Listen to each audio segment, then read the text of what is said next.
The Royal Arms of England is a coat of arms first adopted as England's personal arms by the Plantagenet kings who ruled the country in the late 12th century. They have come to symbolize in the popular mind England and its monarchs. Its blazon is officially Gules, 3 lions, passant, guardant, impale or armed, and langued, azure, meaning 3 identical gold lions with blue tongues and claws, walking and facing the observer, arranged in a column on a red background. Although the azure tincture of tongue and claws is not cited in many blazons, they are a distinguishing feature of the arms of England. Historically, this coat, designed in the High Middle Ages, has been variously combined with those of France, Scotland, Ireland, Nassau and Hanover, according to dynastic and other political changes affecting England, but has not itself been altered since the reign of King Richard I of England. Although in England the heraldic charge refers to lions, the French heralds historically used the term leopard to represent the lion, passant, guardant, and hence the arms of England, no doubt, are more correctly blazoned leopards. Practically, however, the same animal was intended, but different names given according to the position. In later times the name lion was given to both. Royal emblems depicting lions were first used by the Norman dynasty. Later a formal and consistent English heraldry system emerged during the 12th century. The escutcheon, or shield featuring 3 lions, is traced to King Richard I's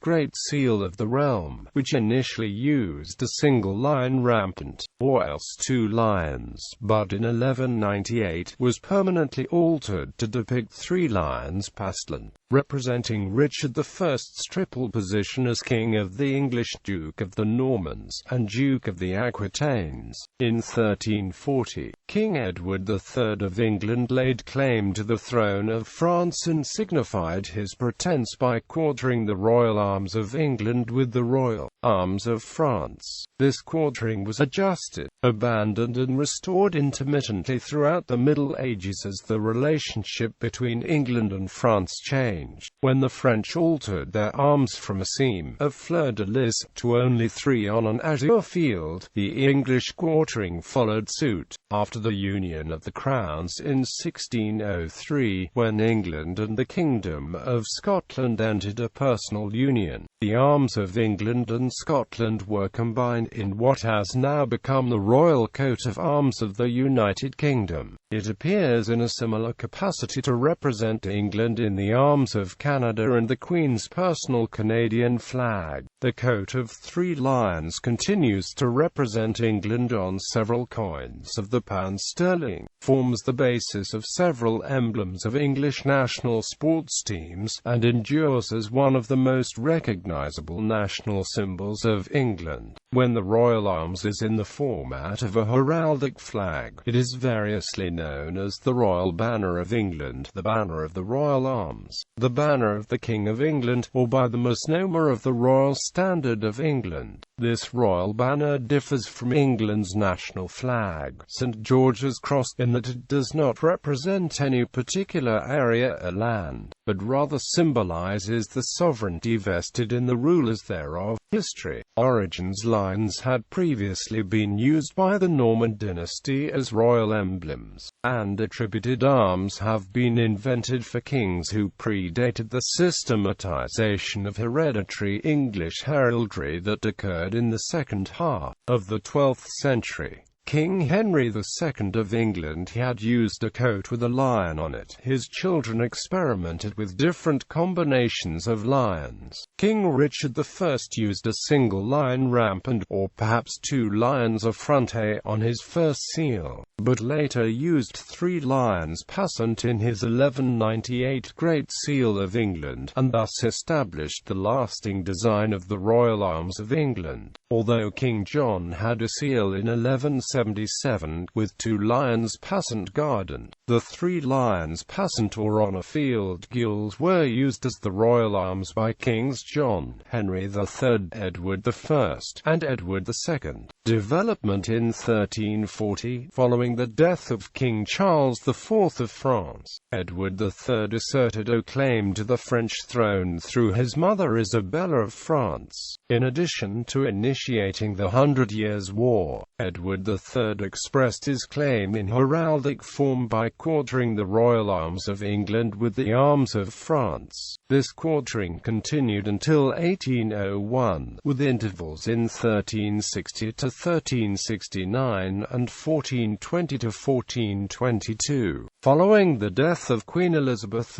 I of England in 1603, the throne of England was inherited by the Scottish House of Stuart, resulting in the union of the crowns. The Kingdom of England and Kingdom of Scotland were united in a personal union under King James VI and I. As a consequence, the royal arms of England and Scotland were combined in the King's new personal arms. Nevertheless, although referencing the personal union with Scotland and Ireland, the royal arms of England remained distinct from the royal arms of Scotland, until the 2 realms were joined in a political union in 1707, leading to a unified royal coat of arms of the United Kingdom. Union with Scotland and Ireland on 1 May 1707, the kingdoms of England and Scotland were merged to form that of Great Britain. This was reflected by impaling their arms in a single quarter. The claim to the French throne continued, albeit passively, until it was mooted by the French Revolution and the formation of the French First Republic in 1792.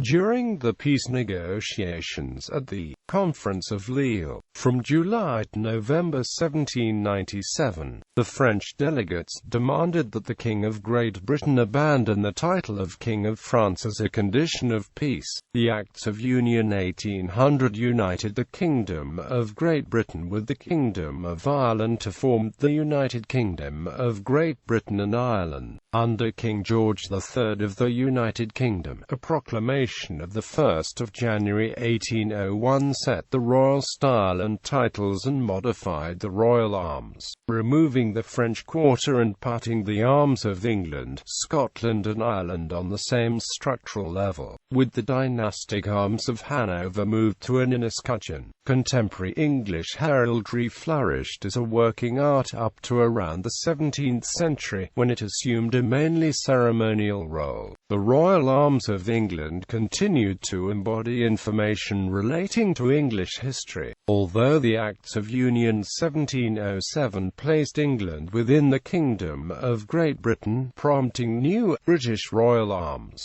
The royal arms of England has continued to endure as one of the national symbols of England, and has a variety of active uses. For instance, the coats of arms of both the Football Association and the England and Wales Cricket Board have a design featuring 3 lions passant, based on the historic royal arms of England. In 1997, the Royal Mint issued a British £1 coin featuring 3 lions passant to represent England. To celebrate St. George's Day, in 2001, Royal Mail issued first and second-class postage stamps with the Royal Crest of England and the Royal Arms of England respectively.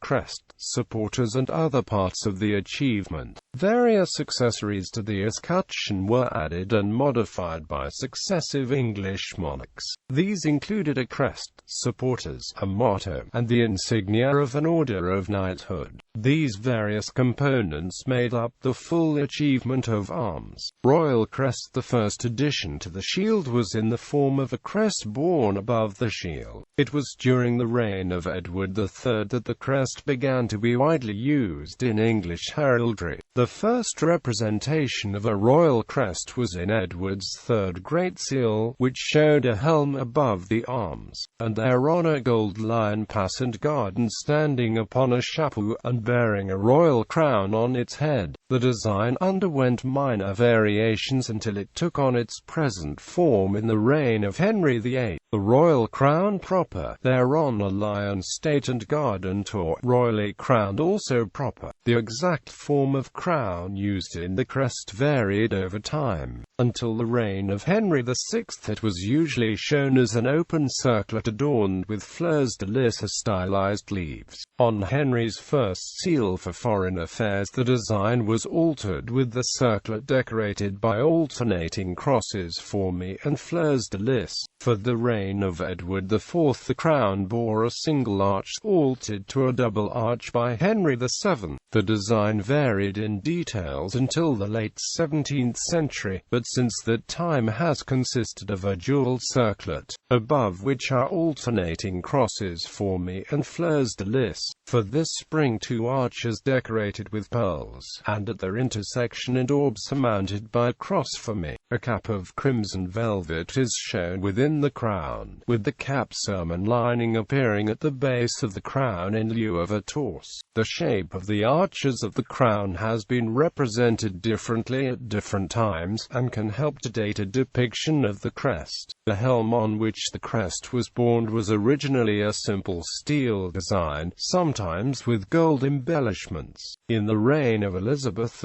I, a pattern of helm unique to the royal arms was introduced. This is a gold helm with a barred visor, facing the viewer. The decorative mantling was originally of red cloth lined with ermine, but was altered to cloth of gold-lined ermine by Elizabeth. Supporters. Animal supporters, standing on either side of the shield to hold and guard it, first appeared in English heraldry in the 15th century. Originally, they were not regarded as an integral part of arms, and were subject to frequent change. Various animals were sporadically shown supporting the royal arms of England, but it was only with the reign of Edward IV that the use became consistent. Supporters fell under the regulation of the Kings of Arms in the Tudor period. The heralds of that time also prochronistically created supporters for earlier monarchs, and although these attributed supporters were never used by the monarchs concerned, they were later used to signify them on public buildings or monuments completed after their deaths, for instance at St.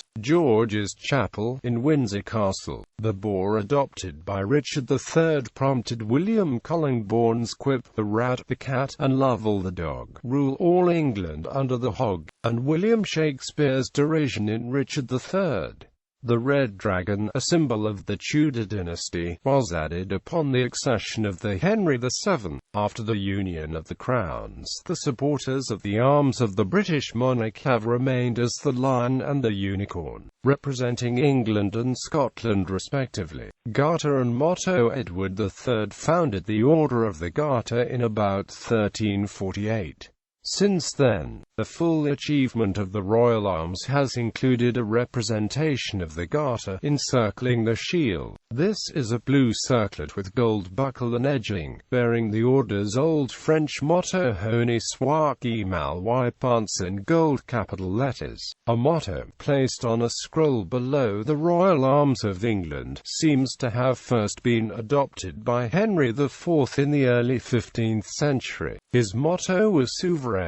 His son, Henry V, adopted the motto Dieu est mon droit. While this motto has been exclusively used since the accession of George I in 1714, and continues to form part of the royal arms of the United Kingdom, other mottos were used by certain monarchs in the intervening period. Veritas Temporis Filia was the motto of Mary I. Semper Idem was used by Elizabeth I and Anne. James I sometimes used Bt Pacifici, while William III used the motto of the House of Orange, Germain Tiendrai. As a banner, the Royal Banner of England is the English banner of arms and so has always borne the royal arms of England, the personal arms of England's reigning monarch. When displayed in war or battle, this banner signaled that the sovereign was present in person. Because the royal banner depicted the royal arms of England, its design and composition changed throughout the Middle Ages. It is variously known as the Royal Banner of England, the Banner of the Royal Arms, the Banner of the King of England, or by the misnomer of the Royal Standard of England. Arthur Charles Fox Davis explains that it is a misnomer to term the Banner of the Royal Arms the Royal Standard, because the term standard properly refers to the long tapering flag used in battle, by which an overlord misted his retainers in battle. The archaeologist and antiquarian Charles Bootle also makes this distinction. This royal banner differs from England's national flag, St. George's Cross, in that it does not represent any particular area or land, but rather symbolises the sovereignty vested in the rulers thereof. When displayed in war or battle, this banner signaled that the sovereign was present in person. Because the royal banner depicted the royal arms of England, so its design and composition changed throughout the Middle Ages.